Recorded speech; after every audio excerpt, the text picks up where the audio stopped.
Welcome to the Student Faculty Seminar of the Presidential Lecture Series and the Philosophy Forum. It's my pleasure this afternoon to introduce Professor Patrick Alllet. He is Professor of History and Director of the Center for Education and Curriculum at Emory University. He has published widely on seemingly diverse topics, though when you enumerate them, you can see that there is a centering and animating spirit to them. He has written about the life of the spirit, about conservatism, about religion, about faith and reason, about conservatism, and about education. This evening at 8 o'clock in the University Theater, you will get to know one of the aspects of his work when Professor Alllet will be speaking about the crisis of education in America. And this afternoon, you will see another aspect, and the topic is presented here. It's the transformation of American conservatism, 1955 through 2001. Please join me in welcoming Professor Alllet.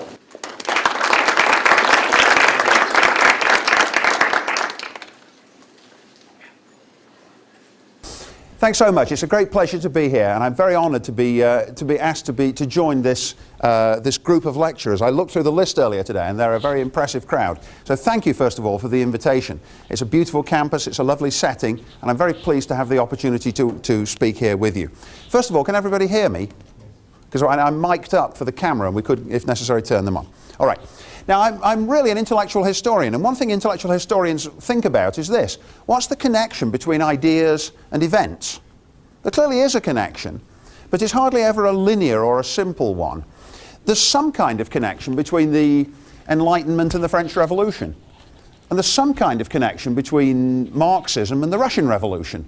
And yet clearly it's not the case that there's a simple, direct and linear correlation between the two. All sorts of other things are going on, and very often paradoxes and ironies intervene, so that what the intellectuals thought they were doing turns out to be very, very different indeed from what actually gets done by the politicians and the policy makers.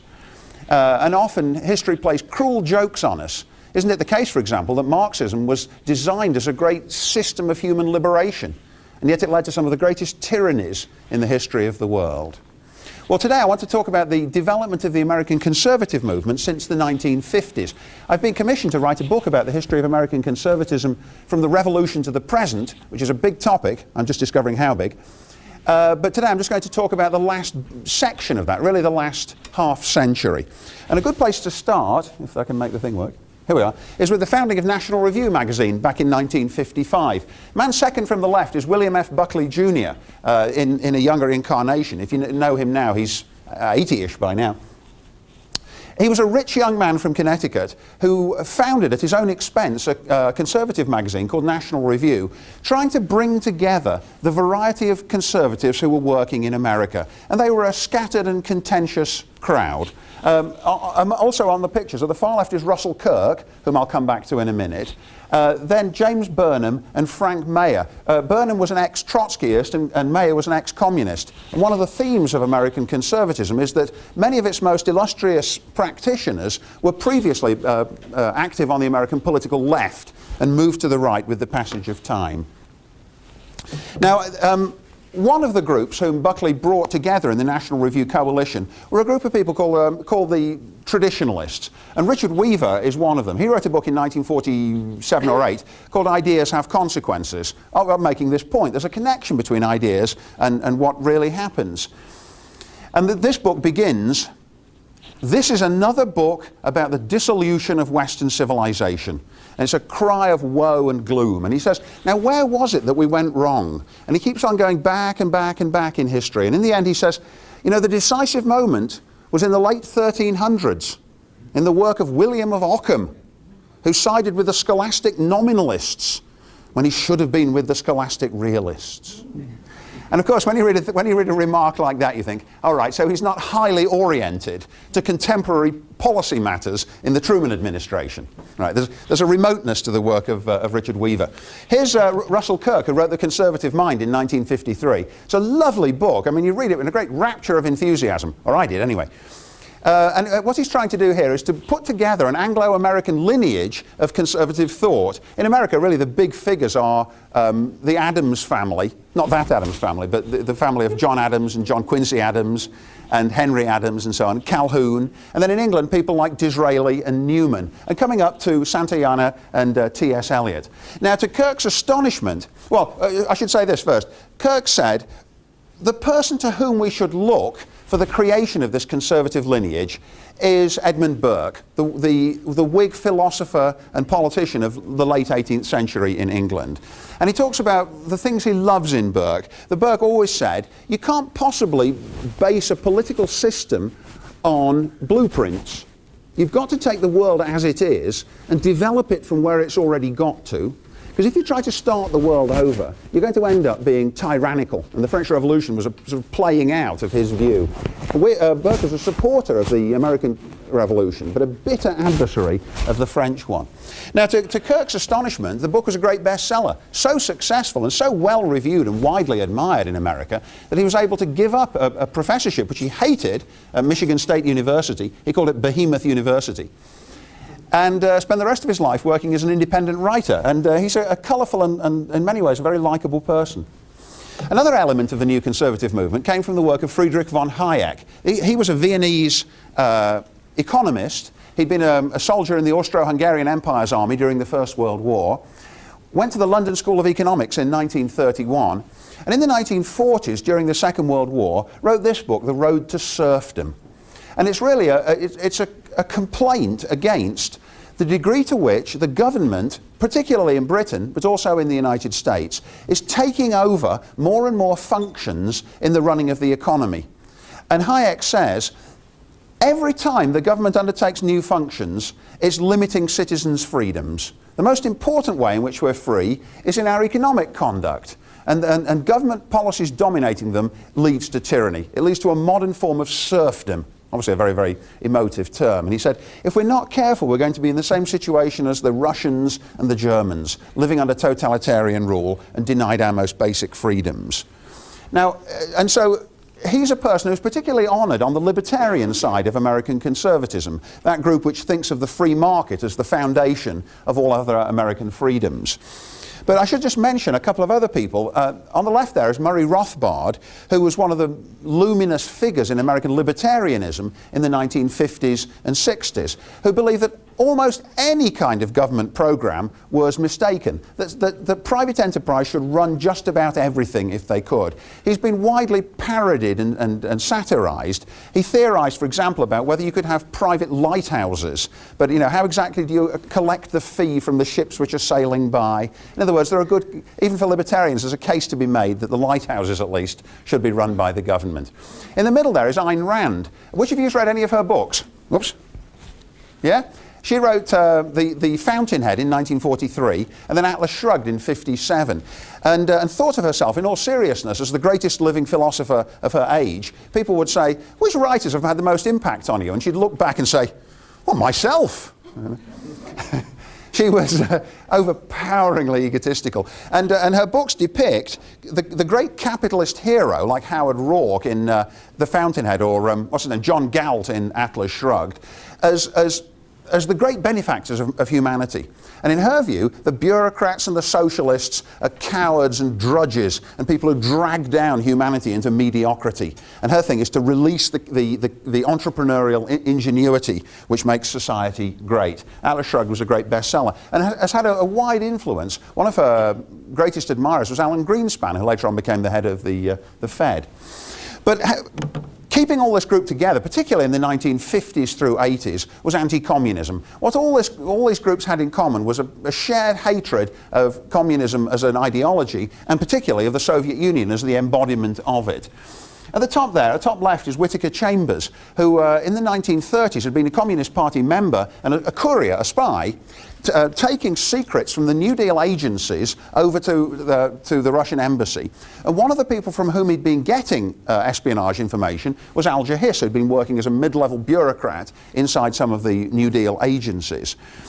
Chamber gave evidence of this to congressional committees in the 1940s. Hiss strenuously denied it and challenged Chambers to repeat the allegation, which Chambers did, and that led to a perjury trial. The statute of limitations had run out for espionage trial, but he could be tried on perjury. The first jury was hung, but in the second, Hiss was convicted, which demonstrated, at least to the satisfaction of the judiciary, that Hiss had in fact been a Soviet spy, although right to the end of his life he continued to deny it.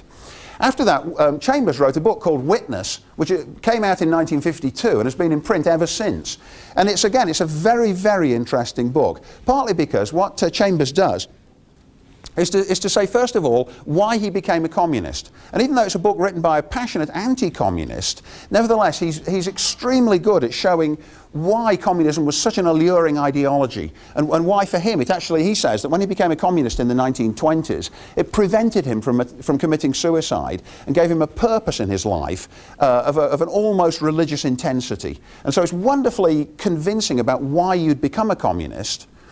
Although it then goes on to talk about how in the 1930s, as he heard about the terrible Soviet purges and the show trials and the annihilation of the old Bolsheviks and the elimination of the kulaks in the Soviet Union, he gradually became convinced that communism, as it had manifested itself in the Soviet Union, was the deadly enemy of humanity. And he believed that in becoming an anti-communist, he joined the losing side in the great war for humanity. Anyway, it's a terrific book, even if you don't actually share all his conclusions. Now, this group, the New Conservatives, under the leadership of William Buckley, were very eager to actually influence politics. Buckley was interested in political theory and is interested in philosophy, but he also wanted to change the nature of American politics and was totally dissatisfied with the Eisenhower administration of the 50s when he first started the journal. Eisenhower, in his view, had made two dreadful mistakes. First, he'd accepted the heritage of the New Deal in domestic policy when he ought to have rolled it back. And second, he'd accepted the idea of permanent coexistence between the United States and the Soviet Union in the Cold War, and he ought not to have done. National Review was looking for ways to roll back communism, push it back, rather than taking the view, well, it looks as though we're going to have to coexist, if for no other reason than because of the sheer potency of the nuclear weapons with which we're now both armed. The first promising candidate they found was Barry Goldwater, and the success of the conservative movement in practical politics can be found inside the Republican Party, that by 1964 they were able to mobilize a very, very conservative candidate who believed with many of Buckley's views. His book, The Conscience of a Conservative, was actually written by Buckley's brother-in-law, a man called Brent Bozell, who was married to Buckley's sister. Bozell and Buckley were roommates at Yale, and they were on the Yale debate team together. Then Bozell married Buckley's sister, and he became a speechwriter and wrote The Conscience of a Conservative. Well, the 1964 election was a disastrous defeat for Goldwater. Lyndon Johnson won overwhelmingly, partly because he inherited the heritage of the recently martyred President Kennedy, and because in many other respects Johnson's policies were then popular. But nevertheless, that marked a crucial change in the complexion of the Republican Party, which from then on was much more hospitable to conservative ideas than it had been in the preceding 30 or 40 years. Now, various other things happened in the 1960s, whose cumulative effect was to make conservatism more popular with the voters. When we think about the 1960s, we tend to think particularly of things like the civil rights movement and the great student uprisings and the anti-Vietnam War movement and the rock and roll and so on. But it may be that the real beneficiary of these movements in the long run was the conservatives who complained about all those things, who complained about the deterioration of the fabric of society, the breakdown of civility, the new irresponsibility. This is a photograph taken in Washington, D.C., the day after the assassination of Martin Luther King, where the troops have had to be called out to try to suppress rioting inside Washington itself. And many ordinary citizens were horrified by the so-called long hot summers of the 60s, when many American cities, Washington and Watts in Los Angeles and Detroit and Newark and Cleveland, were severely damaged by urban rioting. So the long-term beneficiaries of that in political terms were clearly the Conservatives. This is a photograph of an American anti-war demonstration, and again it seemed to the Conservatives, most of whom were profound anti-communists, that reluctance to fight in Vietnam, which was widespread, was almost tantamount to treason. They were horrified by it, and particularly by the unashamed nature of the anti-war movement, the militant ideas of the anti-war movement. And even more horrified when sometimes it wasn't American flags, but Viet Cong flags which were being waved in demonstrations inside the United States, which seemed to them, again, outbreaks of what really amounted to treason. They weren't very keen on this kind of thing either. These are photographs from San Francisco, from Golden Gate Park, the development of the hippie movement, actively encouraging people to expand their minds by taking drugs. Yeah? And the guy in the back there with the big whiskers, he's really the embodiment of everything that Conservatives hated. Yeah? You couldn't really get a picture more illustrative of what they didn't like. Yeah? So in the short, in the end, if you think about how this plays out in the politics of the late 60s and 70s, in the short run it leads in the Democratic Party to the Democrats moving to the left, to the candidacy of George McGovern. But it also leads to the gradual accumulation of more voting strength for the Republican Party for two reasons. First, as more African Americans began to vote in the South, Southern whites, who until then had been overwhelmingly Democratic, started to be tempted to vote Republican. And that's a transformation which has gone on right to the present, so that now presumptively Southern whites are Republican voters. But it also had the effect of picking up the votes for the Conservatives, for the Republican Party, of what President Nixon called the silent majority. People who might very well have voted for the New Deal in the 1930s and early 40s, who might very well have been World War II veterans, but who now think that the political system requires the firm hand of conservatism, and start voting first for Nixon and then for his successors like Reagan. Another one of the most contentious of all the issues in this period is the question of, well, two things: affirmative action and busing. The Great Society programs in the 1960s instituted the idea of trying to accelerate the desegregation of American education through busing. But of course, in doing so, that tended to break up the coherence of school neighborhoods and led to bitter protests, most dramatically with the burning of the buses in Boston. A lot of the buses were actually firebombed to prevent the policy from taking place. On the top left there, I couldn't get very good pictures of this, but the man in the foreground is holding a sign which says, "What about the rights of white people?" Yeah. Until then, the standard story told by the press about the civil rights movement was that the North didn't have a severe racial problem, but the South did.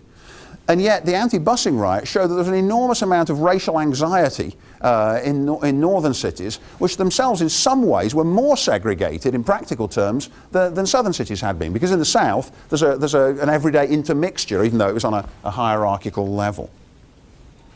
Well, now, it was in the mid-1960s that another group of intellectuals become involved really for the first time in the development of the conservative movement. It was in '65 that a new journal called The Public Interest was founded, and these were the people who were its principal contributors at first. Top left is Irving Kristol, top right is Daniel Bell, bottom left Nathan Glazer, and bottom right Daniel Patrick Moynihan. Now, these guys, their first idea for the journal was to call it Consensus. And that's how they thought of themselves, as advocates of consensus. Daniel Bell had written an article a few years previously called The End of Ideology in the West. And he said, we used to be riven by ideological disputes and differences, but we've moved beyond that now with the exhaustion of Western faith in communism. Now what we've got to do is address the problems which confront us in urban life and education and family life in a down-to-earth, pragmatic way, and find practical policies to solve the things that ail us. They were very interested in education, but it wasn't long before they started making what to them were surprising discoveries. That if you wanted to find what caused successful educational outcomes, the very best indicator was family integrity. In other words, a kid was likely to do well in school if he or she lived with mom and dad in a stable and safe home environment. That was much more important than how much money per pupil was being spent in the school districts. And from there, it was only a short step for them starting to say, so it actually looks as though adherence to certain kinds of conventional moral values is itself a very important guide to the sorts of policies which are going to work or are going not to work. They also became very interested in what they called the law of unintended consequences. They said, for example, many social policies have been founded in the 1960s in the Great Society programs whose intention is clearly a benign one. It's well-meaning. And yet, some of its side effects are more serious than the ostensible problems they're designed to cure in the first place. And the classic example of this was aid to families with dependent children, the AFDC program.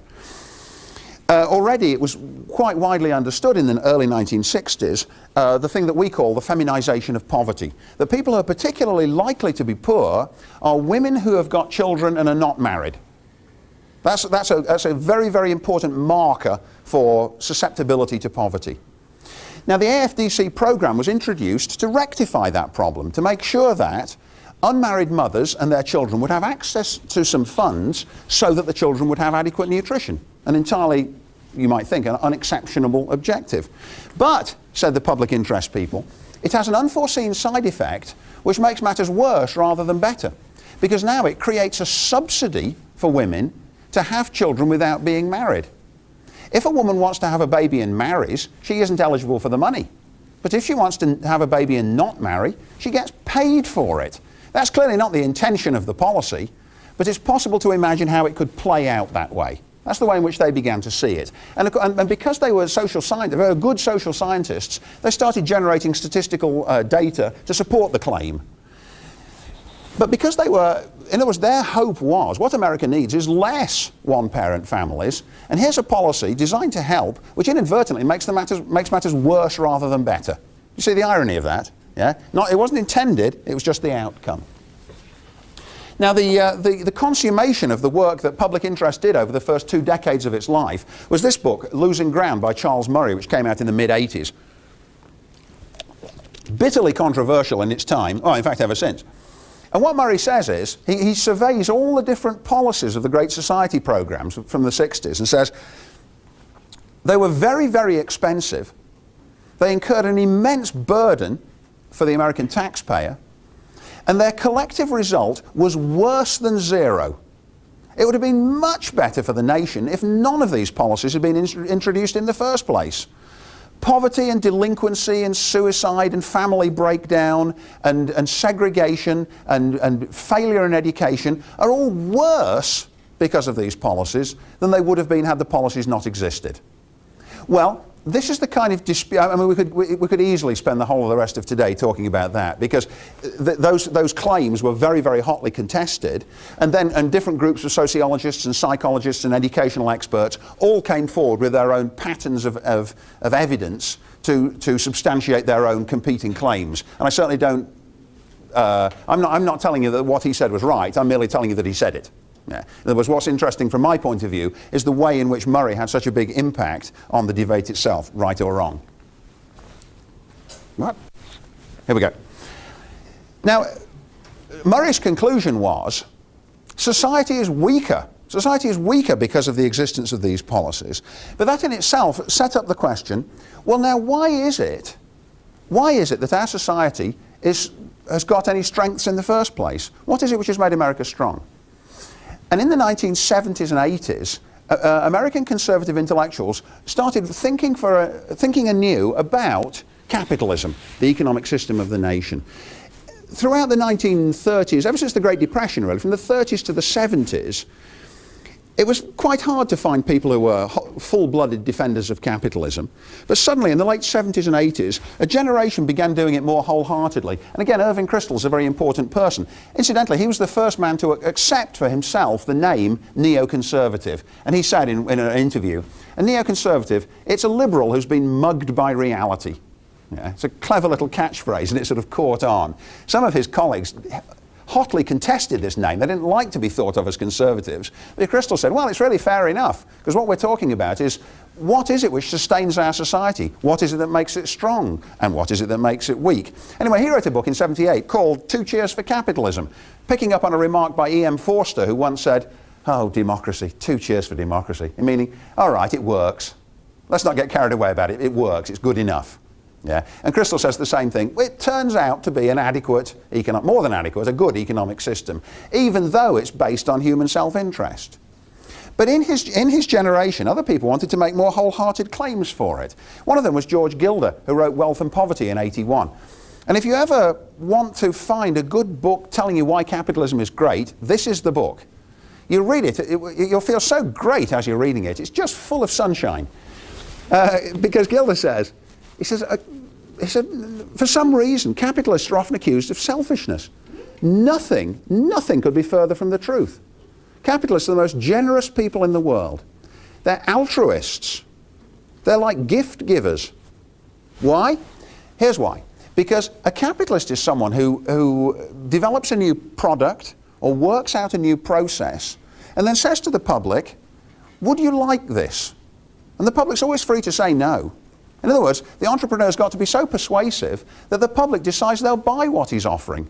And of course they won't buy it unless it really is worth something, it's worth having, and it really does make life better. But of course, if the public says no, the guy takes the loss and goes bankrupt. But if he succeeds, he creates something which has improved the quality of life.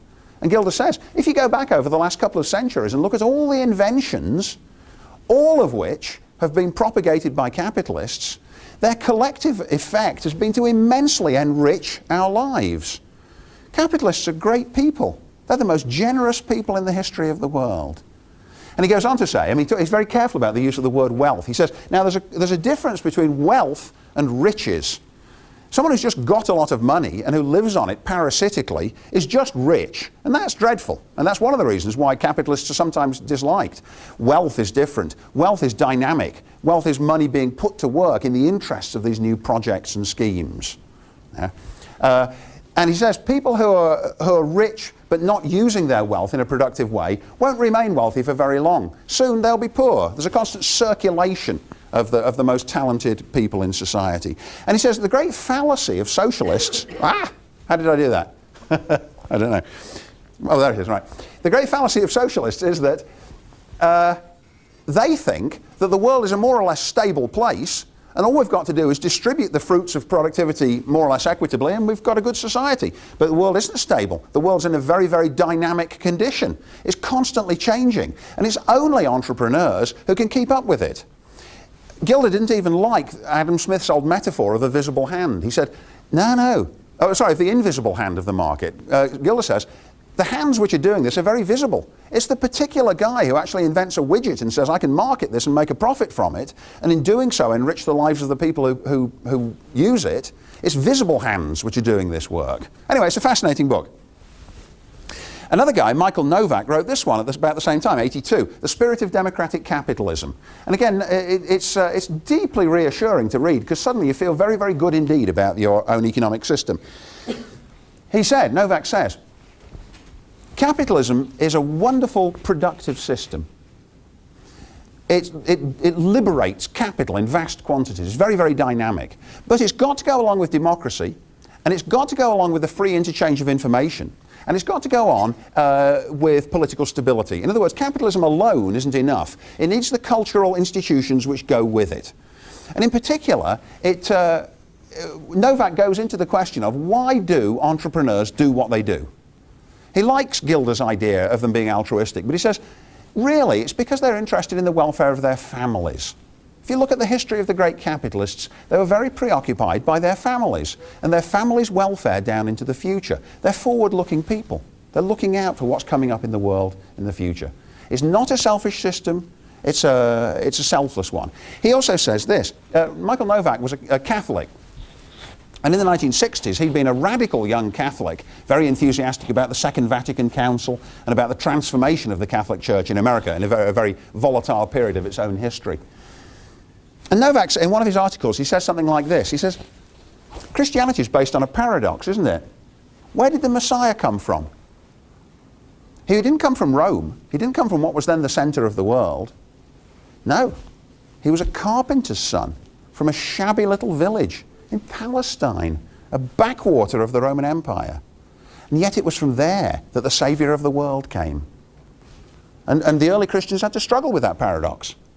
He says in the same way, capitalism isn't based upon human nobility and human self-sacrifice. It's based on self-interest. A surprising area of the human psyche in which to find this incredibly liberating economic system. But nevertheless, it's true. And again, as you read it, you think, oh, yes, Michael, that's absolutely right. All right, here we go. Now, don't be scared. Even if you're afraid of mathematics and graphs and things, don't be scared. Now, this is a guy called Arthur Laffer, and he was one of the economic theorists of the conservative re-evaluation of capitalism.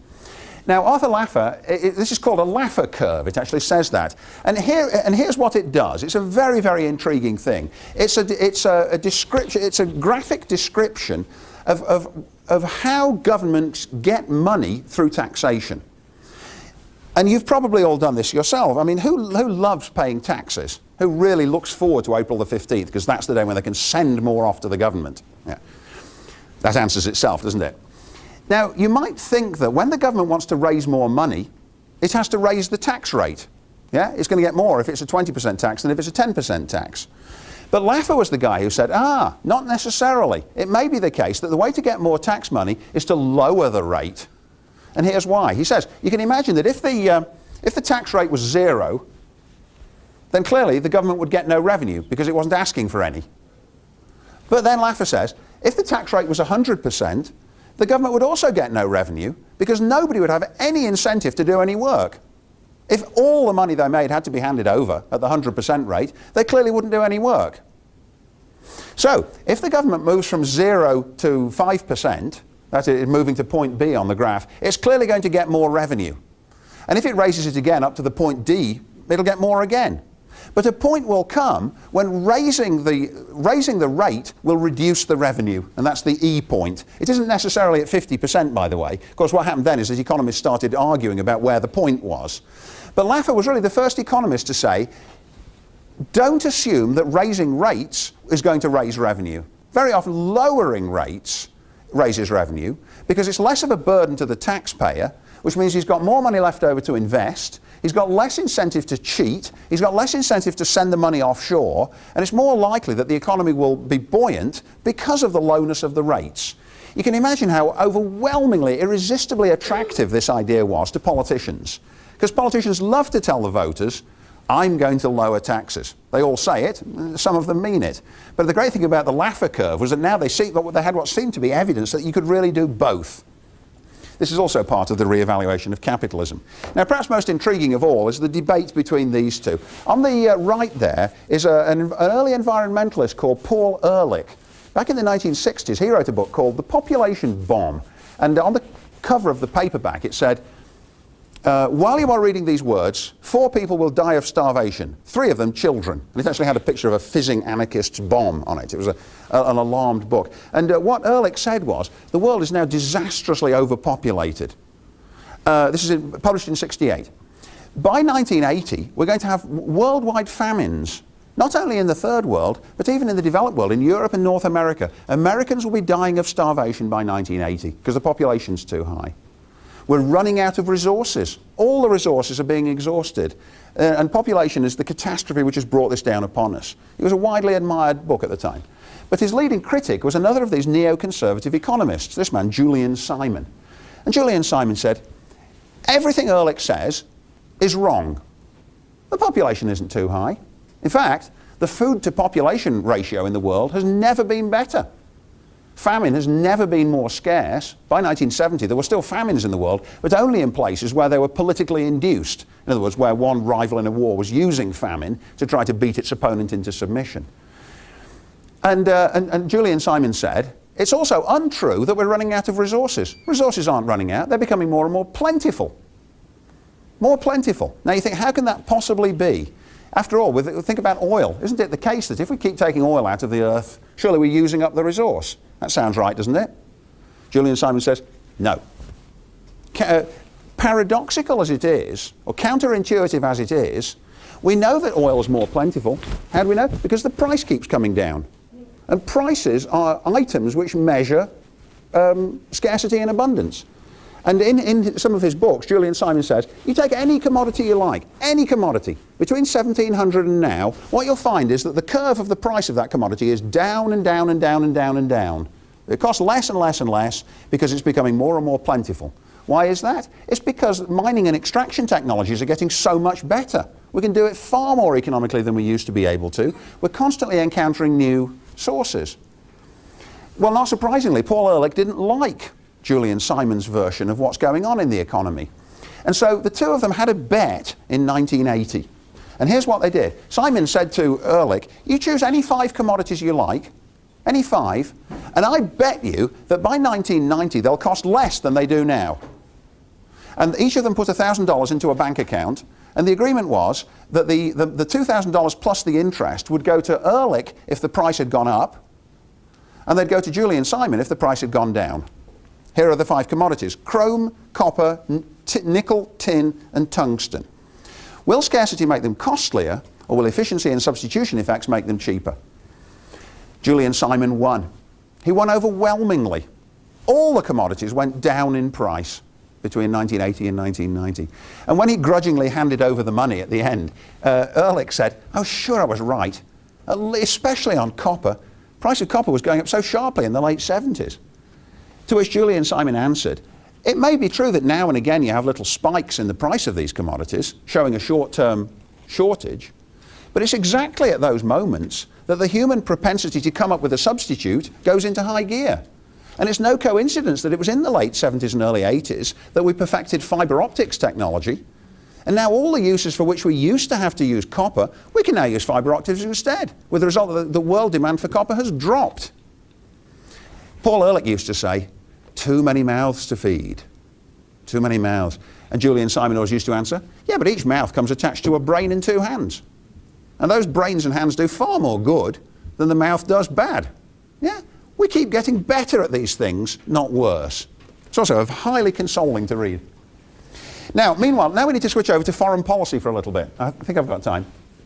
This man, Norman Podhoretz, wrote a book in 1982 called Why We Were in Vietnam. Now, during the 60s and 70s, he'd been an opponent of American policy in Vietnam. But after the fall of Saigon in 1975, he started to have second thoughts.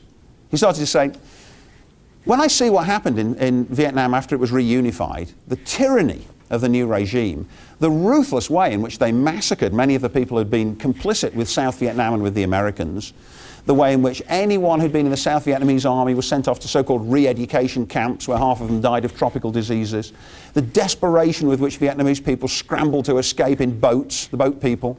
Now I regret having been against the war. I think on balance we were justified. Communism really is as evil as the supporters of the war said it was, and we ought to have maintained our containment policy in Vietnam. In 1972, Brezhnev on the left there and Nixon on the right had signed the first Strategic Arms Limitation Treaty, SALT I. And this is a conservative cartoon hostile to both of them. Yeah? You can see it doesn't like either of them. In 1976, the Ford administration, this is Nixon's, first his national security advisor, then his Secretary of State, Henry Kissinger. And some of the conservatives said, the problem with Kissinger is, Kissinger liked to think of himself as a foreign policy realist, saying, well, really, what terms can we get? We've got to accept a bipolar world in which the continuity of the Soviet Union is we just have to put up with it. And this is something they denied. One conservative writer called Phyllis Schlafly, who later on became famous as an anti-feminist, one of her first big books was called Kissinger on the Couch. And it's a kind of psychoanalytic attack on Henry Kissinger from a right-wing point of view, saying, how can the guy be so willing to live with the communists? He's not doing as much as he should do to win the Cold War.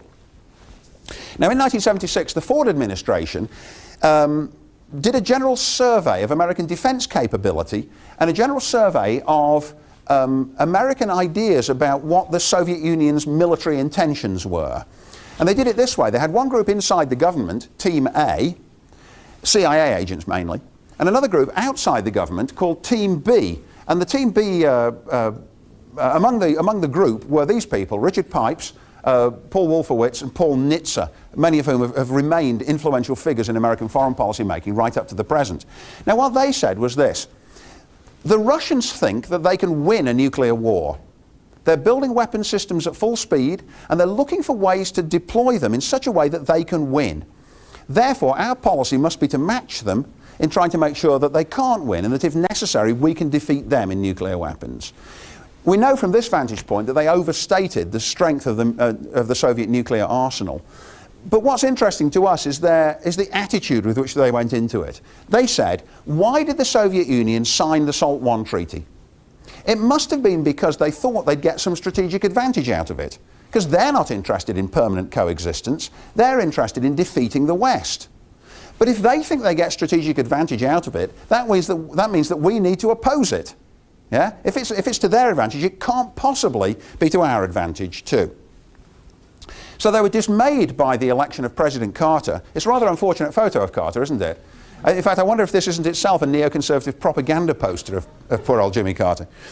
They were dismayed by Carter because he also was eager to break out of the bipolar confrontation of the Cold War in his policy towards Latin America particularly. Carter tried to say, for example, in Nicaragua, do we really have to continue supporting tyrannical regimes? Perhaps we can start reconceptualizing how to think about Latin America. Now, this is Jean Kirkpatrick, who was a professor of government at Georgetown University. She wrote a very influential article in Commentary magazine in 1979. This is the journal of which Norman Podhoretz was the editor. And her article is called Dictatorships and Double Standards.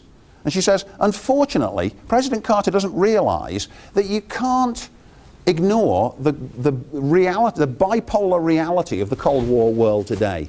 She said, we're justified in being allied to despotic regimes if they're authoritarian, but we're not justified being allied to totalitarian regimes.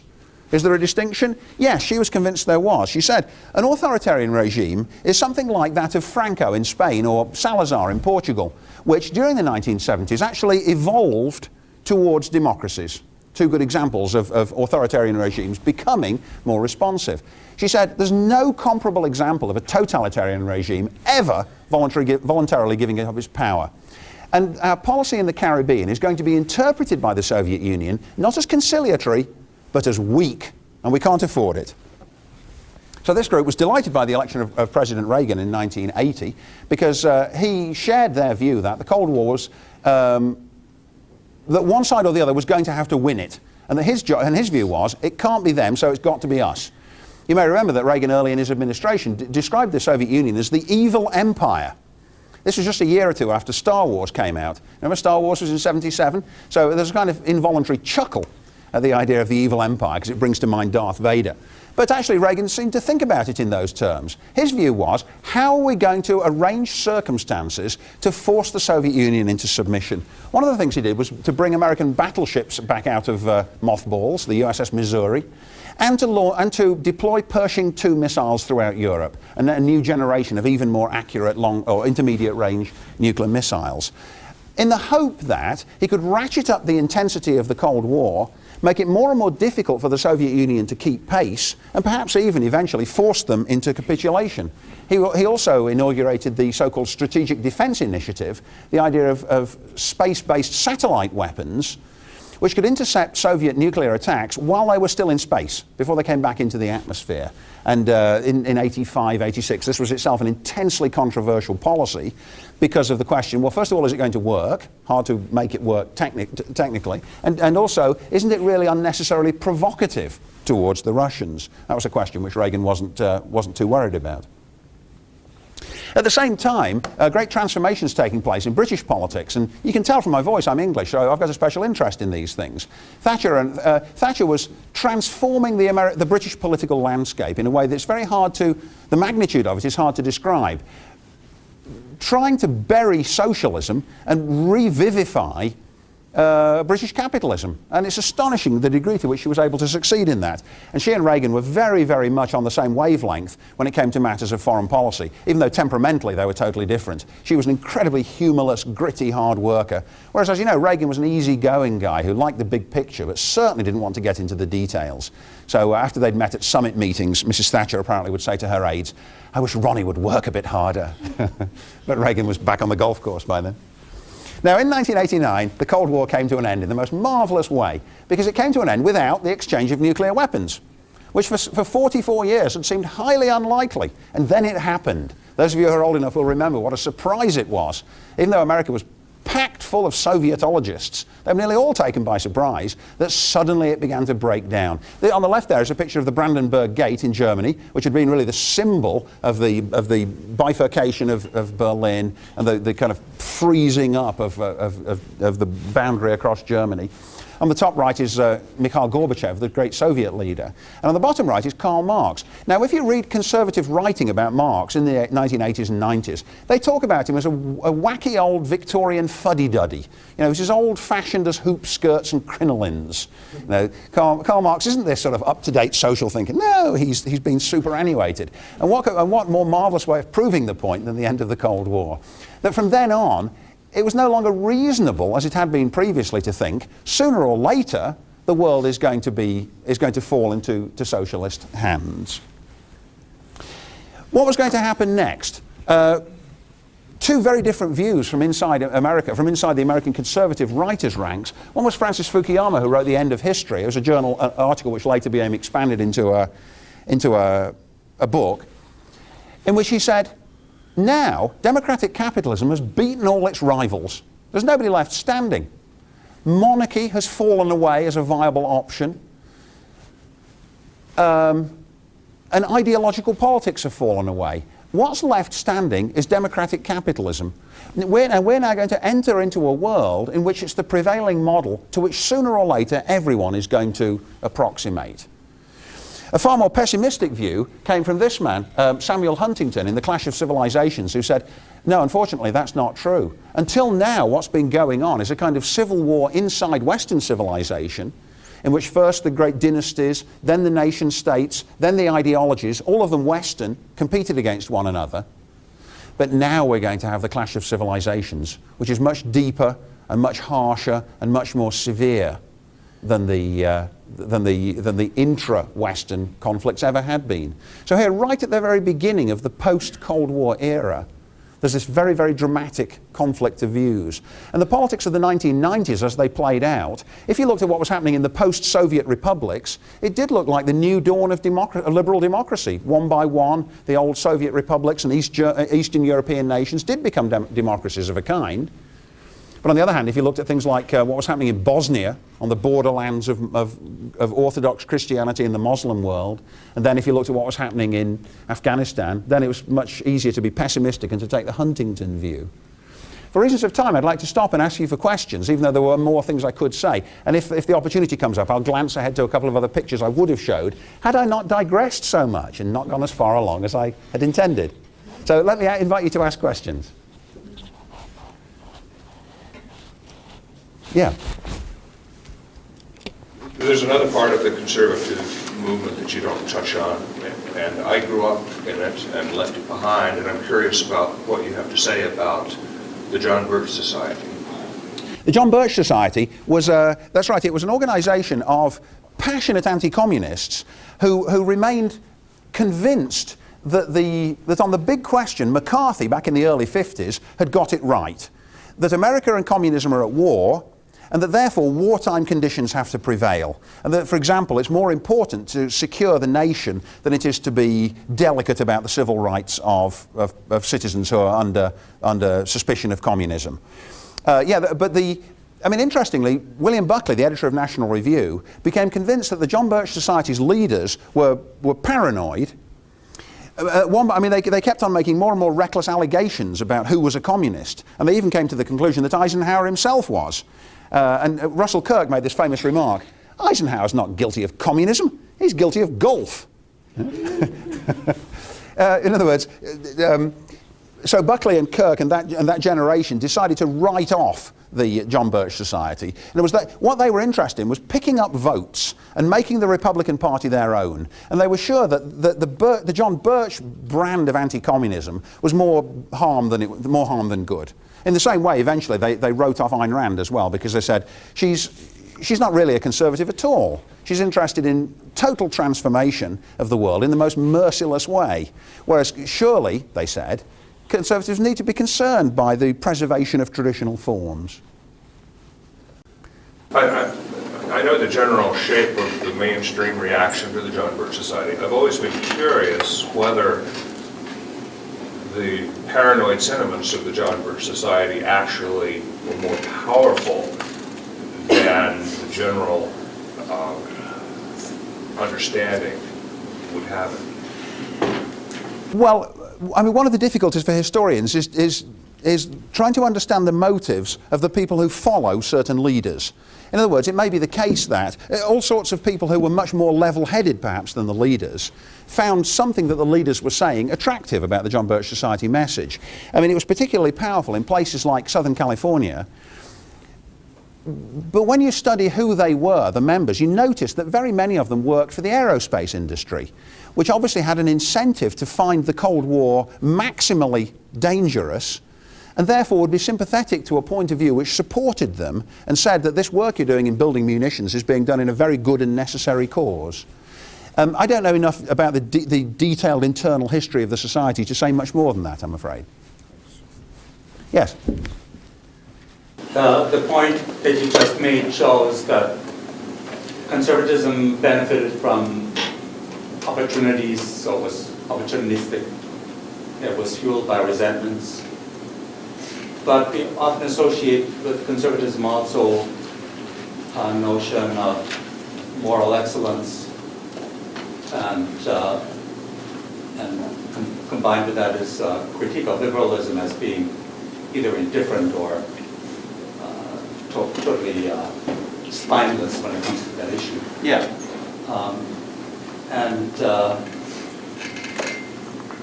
In becoming powerful, was it primarily the opportunism and the feeding on resentments? Or did they persuade people that this country didn't do as well morally and culturally as it could? That's a very important question, isn't it? Because I think what happened, once Reagan was elected in 1980, a big split began to open up inside the conservative movement between, on the one hand, the intellectuals for whom the ideas are the most important, and on the other hand, the politicians for whom getting and keeping power is most important. I mean, it's very striking that one line you see all the way through in the early history of this movement is belief in the importance of making big government shrink. Shrink the government because it's expensive and it's self-interested and government programs have all sorts of malicious side effects. But once actual conservatives get into power in Washington, which increasingly they did after 1980, they start soft-pedaling that, because they discover that if, for example, you're going to dismantle entire sections of the federal government, you're going to generate bitter resentment from the people who work for them, many of whom are themselves Republican voters, that they're going to fight tooth and nail to hold on to their established position. And that, again, if for example, you dramatically diminish the size of government departments, constituencies in which those departments are placed are going to lose employment. So it's all very well for conservative intellectuals to say in the abstract, we've got to stop pork barrel politics. Once you're in office as a conservative politician, you're very, very attentive to the will of your constituents, and you discover that although they're against big government in general, they're not against the bit which affects your constituency. So they start soft-pedaling. I mean, there's a lovely example of that in 1994. That was a year in which the Republicans won a big victory in the midterm elections, 2 years after Clinton's election. And that was when Newt Gingrich came in with the Contract for America and said, in 100 days now, we're going to pass legislation which will transform the nation and we'll shrink it back to its pre-New Deal size. And we'll get rid of, we'll have term limits for congressmen, no more pork barrel politics, and so on. But it wasn't very long before, first of all, Clinton was able to put institutional obstacles in the way. And second, that senior long-term Republicans themselves said, we can't possibly do this. People like Bob Dole realized, well, hey, we're actually going to be out of a job if they do have term limits. And very, very quickly, the energy of this initial impetus melted away. When Gingrich tried to close down the federal government altogether in the fall of, do you remember this, in the fall of '95, the whole federal government closed down because Gingrich had offered a much smaller federal government budget. Clinton vetoed it, and then Gingrich said, well, in that case, there's no funds at all. The federal government must close. Gingrich calculated, or miscalculated, that the public would support him. But in fact, it supported the federal employees who suddenly were out of work and out of pay and who couldn't buy any Christmas presents for their kids. You know, and that's when they started talking about Gingrich as the Grinch who stole Christmas, you know, playing on his name. So it's a very, very important matter, the paradoxical inability of Conservative politicians to follow through on the logic of the ideas. See, back in the 50s, that didn't matter. That's why people like Richard Weaver say, well, this is all about William of Ockham. But of course, people like Gingrich are actual politicians for whom the realities matter much more. And so they're constantly saying to the intellectuals, be reasonable. We can only get you so much. You know, we can get you we can get half of what you want, but surely that's better than none. But that looks like a sellout, especially on the most controversial issues like abortion and sexuality politics, which I didn't even touch on there, but which is itself a huge area. Yes? A couple of weeks ago, there was a cover story in Time magazine called Where the Right Went Wrong. And there's an illustration of Reagan with the tear flowing down his cheek. And I have not read the story. I wish I had before I came to your lecture this afternoon. But you've done a wonderful job of, I think, focusing on how these ideas that started in the 50s culminated in the Reagan Revolution of the 1980s. And the conservative movement in the country seemed to have some momentum during that period of time. But it seems to have gotten off the track somewhat since then, and I'm not sure exactly how to understand that. I know for a while liberals, and now they're still calling themselves progressives rather than liberals, because liberal was a term that didn't help them get votes. Well, I'm not sure whether conservative is going to become a pejorative term either, but maybe it's headed in that direction. Do you have any thoughts or comments on conservatism now? Yes. How it's transcended from the Reagan administration, what's going on now? Yes, overwhelmingly the biggest issue is what happened after 2001. In other words, when George Bush II became president, he said that he was going to focus on domestic matters and that his policy was going to be one of compassionate conservatism, in which he was going to emphasize issues of continuity and nurture for families and care about poverty and so on. But after September the 11th, all that disappeared and the foreign policy hawks took over. And in fact, let me read you a little passage which I was going to get to had I not digressed so much along the way. A very important book written in 1999 is called Present Dangers, and it's written by William Crystal, who's the son of Irving Crystal, and is himself the editor of the Weekly Standard, which is now one of the most important Washington policy journals. In 1999, he and Kagan and Crystal and some of their friends wrote this book called Present Dangers. They said, America is the world's only remaining superpower, and it's an even more superpower than ever before, and it's morally necessary for us to take a dominant forward role in the world in trying to bring liberal democracy to the rest of the planet. And here, in fact, here's one of the comments that they make. The present danger is that the United States, the world's dominant power, on whom the maintenance of international peace and the support of liberal democratic principles depends, will shrink its responsibilities and allow the international order that it created and sustains to collapse. Our present danger is one of declining military strength, flagging will, and confusion about our role in the world. That's what they said in '99. And one of the chapters in that book is a long description of how the first George Bush made a terrible mistake in not invading Iraq back in 1991 after expelling Saddam Hussein's armies from Kuwait, how they ought to have overthrown the regime then, and how sooner or later that was a job which was going to have to be done. After 9/11, Bush adopts this forward policy, first of attacking Afghanistan and then of attacking Iraq itself directly, in the belief that to do so is actually the most realistic policy. Because the hope and expectation was it will sow the seeds of democratic liberty in Iraq, and that will have a benignly infectious consequence over the whole Middle East and make it more politically stable than it's ever been. But of course it didn't work out that way. What they were bad at was detailed historical studies of Iraq, which might have caused them to be far more doubtful about how easily this could be carried out. So the combination of that policy, which didn't eventuate in the way they thought, and disputes over whether the military policy itself was undermanned and underfunded, has caused a new fracture inside the American conservative movement between, on the one hand, the neoconservatives who still say, tough as it is, it's nevertheless a necessary policy, and those on the other side who say, Pat Buchanan is a good example of this. Buchanan said, after the Cold War, now it's time for America once more to resume its old pre-World War II posture of isolationism. I mean, throughout most of its history, America followed George Washington's injunction that we should look after ourselves. And Buchanan says, we had a terrible 50-year emergency in which we had to defeat first Nazism and then Soviet communism. And while that crisis was going on, it was appropriate for us to have a world bestriding role. But now we need to shrink back into ourselves and not worry about tin pot dictators on the other side of the world. And of course, as usual with disputes like this, you read one side and you think, oh yes. And then you read the other side and you think, oh yes, that's right too. And then you read the liberal critics and you think, oh yeah, they're right as well. And of course, these are very, very intelligent people who can bring an incredible armamentarium of evidence to bear in support of their ideas. Yes?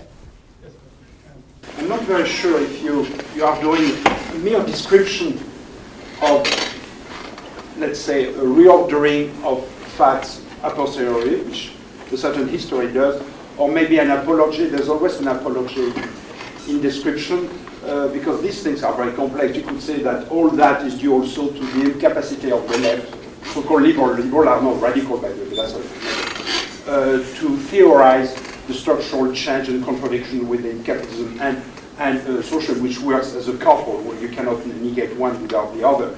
And also you could say that conservative today are doing the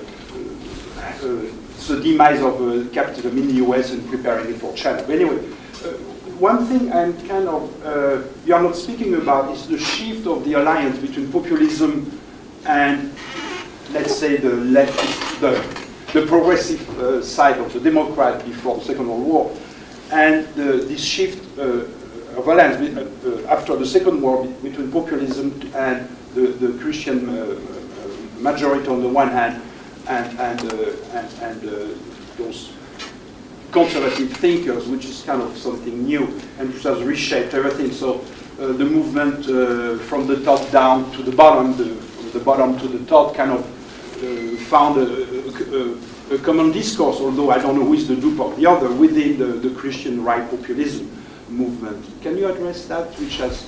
Yes, I mean, that's right. A lot of the pictures of the traditional way one thinks about politics. Right. One of the things I didn't mention at all, really, was the new Christian right. But that's also a very important part of the electoral history of American conservatism.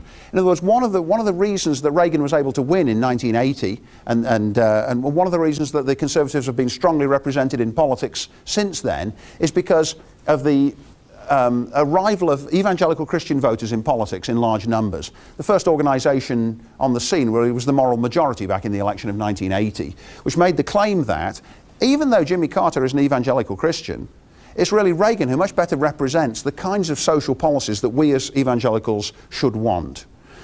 Now, the conservative intellectuals have had a very ambivalent relationship with the Christian conservatives. American Christian conservatives are very thin indeed intellectually. It isn't as though they've got a distinguished intellectual lineage of their own. Really, almost the only figure worthy of note is a man called Francis Schaeffer, an American theologian who lived mainly in retreat in Switzerland. A strange man. He lived in a little retreat called L'Abri. And if you wanted to talk with him, it was almost as difficult as going to meet the Dalai Lama. You know, you had to climb up in the mountains to meet him. But anyway, but apart from that, the Christian movement, although it was powerful in numbers, was very, very thin in ideas. And many of its ideas were also greeted with profound skepticism by conservative intellectuals who were more secular and by the politicians. I mean, they wanted, for example, far more political energy given to rolling back the Roe versus Wade abortion decision. They wanted laws against homosexuality. They wanted much more active pro-family legislation. But you see, within the Republican Party, whose electoral makeup is itself split between these Christian conservatives on the one hand and libertarians on the other, the libertarians want the exact opposite. They want a hands-off policy. You know, leave us alone in our family policy. Leave us alone in all these sexual affairs. We don't want to get into all that, because that would just mean big new government departments. And of course, the Republican leaders were also uncomfortably aware that there were a lot of pro-choice Republicans, just as a lot of pro-life Democrats. The abortion issue doesn't line up on a party spectrum. Yeah. So the conservatives, the intellectuals, occasionally would make obviously populist remarks. There's a famous case where William Buckley in 1954 or 5 says, "I'd rather be governed by the first 2,000 names in the Boston phone book than by the Harvard faculty." Because because I trust the common wisdom of those ordinary people whose names happen to begin with A, much more than I trust the wisdom of the Harvard professors, who are too clever by half. Now, they're too clever for their own good, and they're full of utopian notions which are going to lead the nation in horrible directions. Let's get back to the wisdom of the people. Sometimes Buckley says that, but much more often he and his generation and the neoconservatives who came in the next generation are really elitists. They're specialists who understand that you can't get involved in politics in a constructive way unless you know a very, very great deal about it. And that one of the things you have to put up with in a democracy is the burbling and blithering of the voters behind you, whom periodically you have to be nice to. I mean, in that sense, they're very elitist. Do you see? There's an unresolved contradiction there. Could you offer us a philosophical definition of conservatism? No. You've given us a marvelous overview of the political thinkers in their books, but I'm trying to see the philosophical foundation of all of these various names and titles that you've surveyed in your talk today. I'm interested too in if you could come up with a definition of conservatism that would reflect the contributions that secular and religious thinkers have made to this movement. All right. First of all, I do think that conservatism is very contextual and that it looks very different depending on what it's worried about.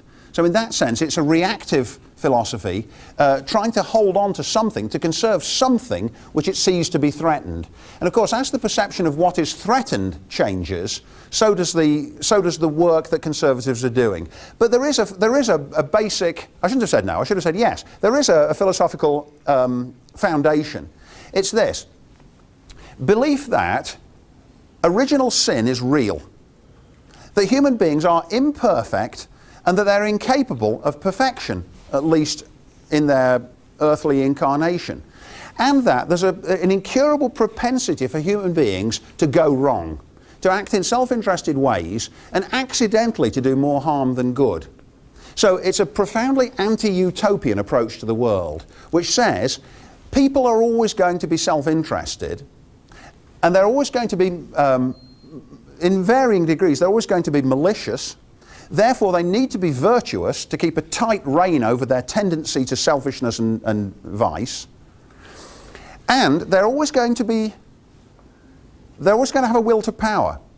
And therefore, for example, we must never let ourselves think that conflict can be abolished in the political system. There's always going to be war. And therefore, what we've got to do is not wish that war would go away, but make sure that when it comes, we're fighting it in advantageous circumstances, with forces which are better prepared than those of our adversaries. It's also a philosophy which believes in the reality of human inequality. There's a metaphysical equality in the eyes of God, but that's vitiated in practice by actual profound inequalities in our lives on earth. And that therefore what we're constantly doing is struggling to find a way in which we can put these inequalities to good use.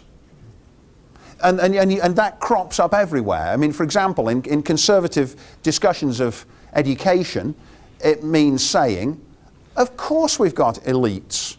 Some people are simply much better at this than others. In the question of politics, some people are good at this and some aren't. And they always say, nobody doubts it in the realm of sports. Yeah? Nobody would be satisfied if the Montana Grizzlies were to take 11 healthy-looking young men and say, here's our team. Yeah? Why? Because of the reality of human inequality. Nature goes to astonishing lengths to disprove the idea of human equality. And what's wonderful, and what's both wonderful and bewildering about the United States is that it takes the idea of equality so seriously, even though it's constantly making sure that it doesn't act on those ideas. And that conservatism necessitates keeping in mind the aspiration along with the reality. Is that...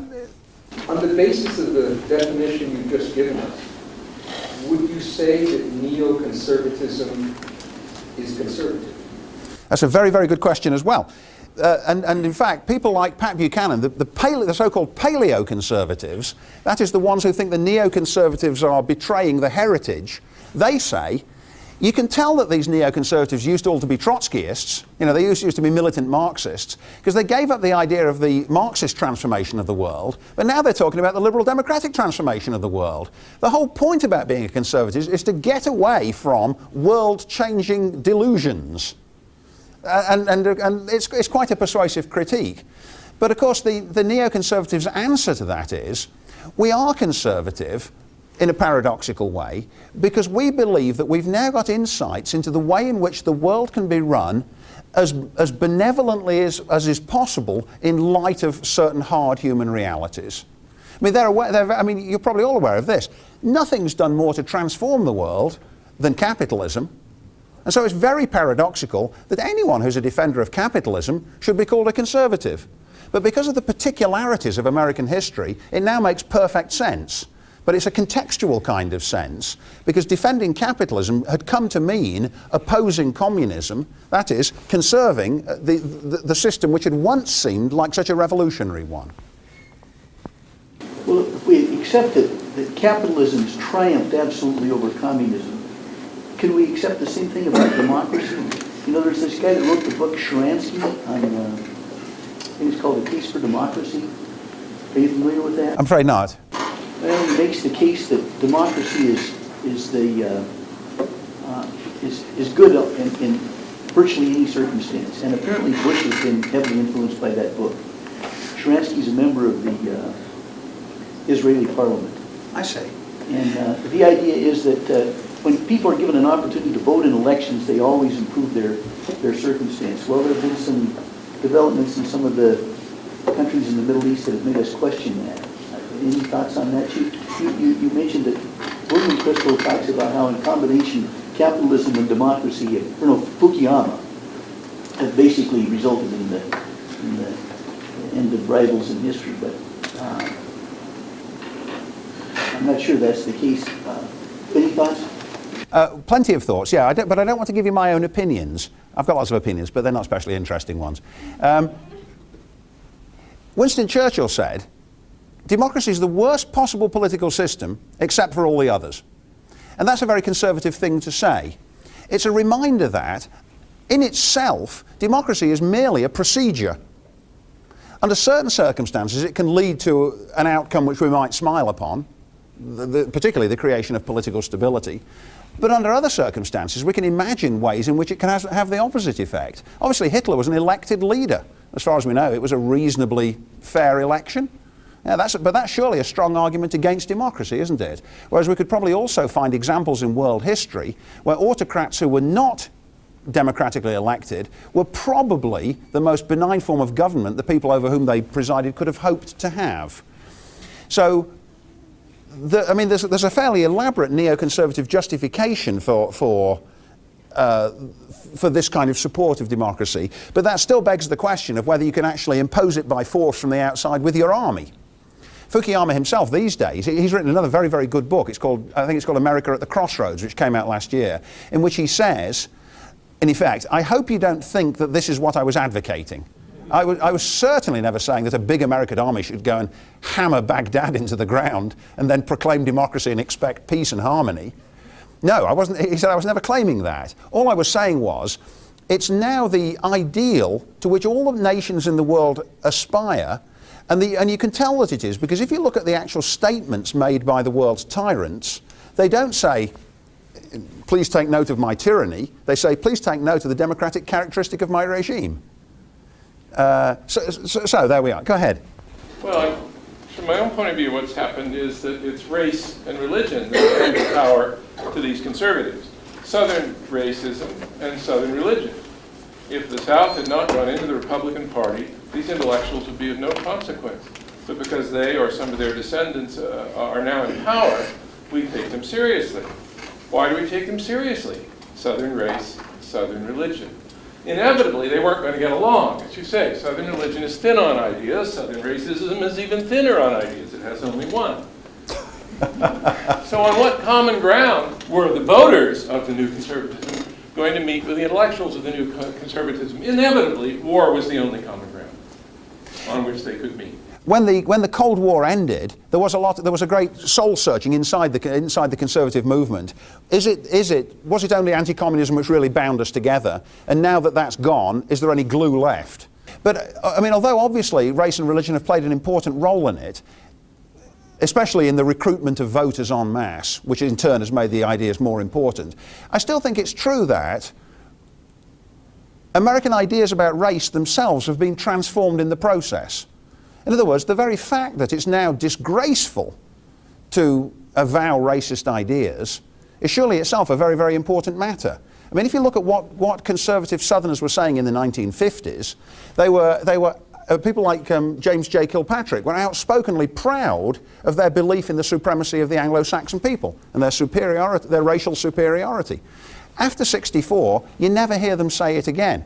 And in fact, by the 70s, when they've become critics of affirmative action and busing, then they're saying, you know, the great days were back in '64 when the Civil Rights Act was passed, which specified that you couldn't make racial discrimination of any kind. But now all these programs are doing exactly that. They're affirmative kinds of discrimination. You may think that they are insincere, but, you know, hypocrisy is the tribute that vice pays to virtue. It's good that the language should change in this way, because eventually the reality catches up with the language. I mean, among the young Americans I know today, the people I teach at Emory, and I'm sure it's true here as well, you can't find anyone who's outwardly or openly a racist.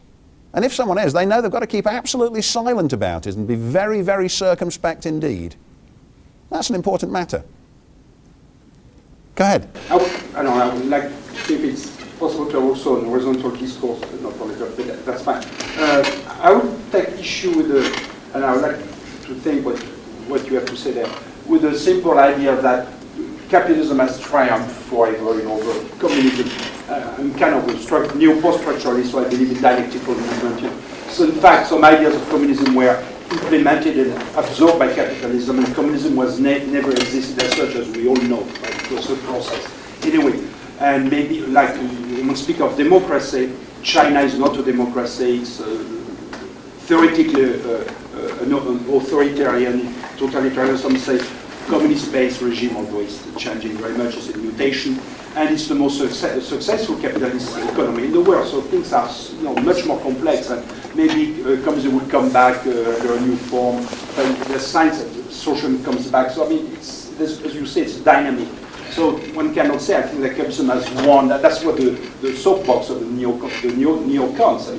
First, capitalism has changed. Not capitalism in the 50s. It's post-capitalism. It's hyper-virtuality. It's everything. So it's much more complex, all this. So.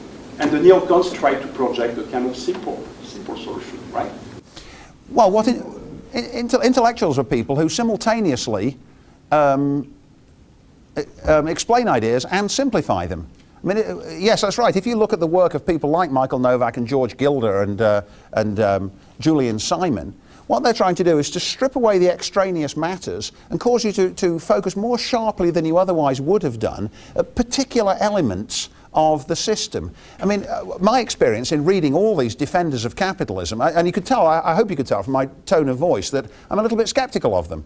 When I'm actually reading them, I think, oh, yes, yes, yes. But of course, as soon as you step out, you think, are the capitalists you actually know of really this good? And of course, the answer is no. You're going to start thinking of hundreds of vitiating circumstances. Intellectual history, I think, is the job of trying to explain what the ideas were and then how they were put to use, and particularly the different ways in which different people put them to use, sometimes simply from the belief that they were right, but much more often because of their awareness of the political context in which they needed to use them.